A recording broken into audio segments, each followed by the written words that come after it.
최근 건축 상담을 하다 보면 예년에 비해서 유난히 많은 질문을 받는 내용이 한 가지 있는데요. 그건 다름 아닌 올해 지나면 건축비가 좀 떨어지지 않을까요? 에 관해서입니다. 여러분들은 어떻게 생각하시나요?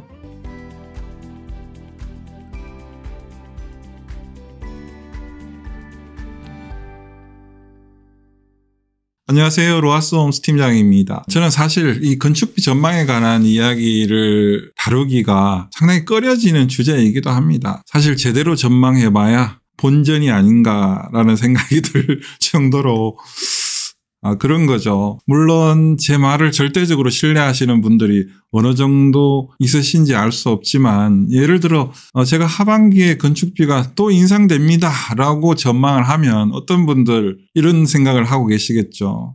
또 쟤 또 가급적이면 빨리 계약하라는 영업적인 멘트를 또 하는구나, 이런 정도로 생각하시는 분들이 있으실 수 있기 때문입니다. 그래서 오늘은 적어도 제가 필드에서 뛰면서 느끼는 점과 국내 자재상들의 움직임, 또 저 나름대로 믿을 만한 소식통을 통해서 들려오는 그런 내용들을 종합해서 앞으로의 건축비 전망에 관해서 이야기를 드려볼까 합니다. 우선 2023년 새해가 밝은 지도 벌써 3개월, 한 분기가 다 지나가는 시점인데요. 현 상황을 냉정하게 들여다볼 필요가 있겠습니다. 지난 늦가을부터 건축 경기가 시름시름 하더니 올 초에는 그러한 건축 경기 불황이 다소 심화되고 있는 것이 사실입니다. 물론 여러 번 언급드린 것처럼 국제적인 경기 불황과 고환율, 고금리 등의 악재가 건축업계뿐만 아니라 전 업종에 걸쳐서 영향을 미치고 있다라고 해도 과언이 아닐 것입니다. 간혹 예비건축주님들이 지금처럼 국내의 신축 허가 숫자가 점차 감소하고 있고 시공사들이 점점 일거리가 없어지면 현재로선 건축비가 인하될 가능성이 더 많은 거 아닙니까? 라고 얘기하시는 분들이 간혹 있습니다. 저는 그때마다 안타깝게도 그 예상에 동의할 수 없다고 말씀드리곤 했었습니다. 물론 수요 공급의 법칙을 전혀 무시해서도 안 되겠지만 국내 건축 시장의 현 상황은 수요 공급의 법칙을 적용해서 해답을 찾을 수 있는 상황이 아닌 것 같다라는 생각이 들어서입니다. 따라서 제가 생각하는 국내 건축 시장의 하반기 전망은 결코 밝지 않다라는 생각이 들어서 예비건축주님의 한숨 소리를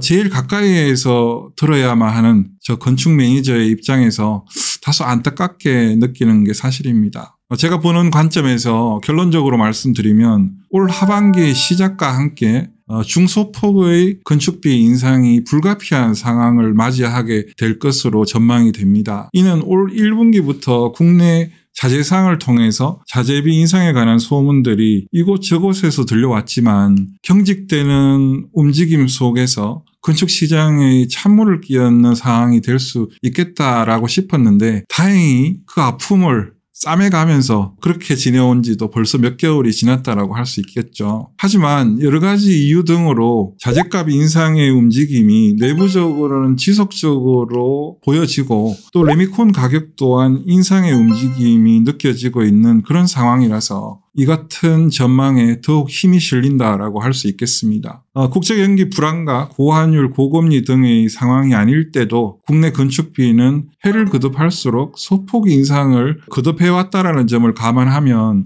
하반기 건축비 인상 전망에 크게 동요할 필요는 없어 보입니다. 다만 기다리면 내려가겠지라는 막연한 기대와 희망만을 가지신 분들이 시간이 지나서 실망하지 않으셨으면 하는 바람으로 이 같은 냉정한 전망을 해드린다, 그렇게 생각해 주시기 바랍니다. 다시 말해서 해가 바뀌었지만 소폭 인상분도 적용하지 않고 1분기를 비교적 조용하게 지내왔으나 하반기에는 안정 속에 소폭 인상이 점쳐지는 만큼 조만간 건축을 계획 중이신 예비건축주님들이시라면 지혜롭고 실용적인 건축 계획으로 접근하시기를 추천드립니다. 오늘 제가 준비한 영상은 여기까지입니다. 오늘 영상이 도움이 되셨다면 구독과 좋아요, 알림 설정까지 부탁드립니다.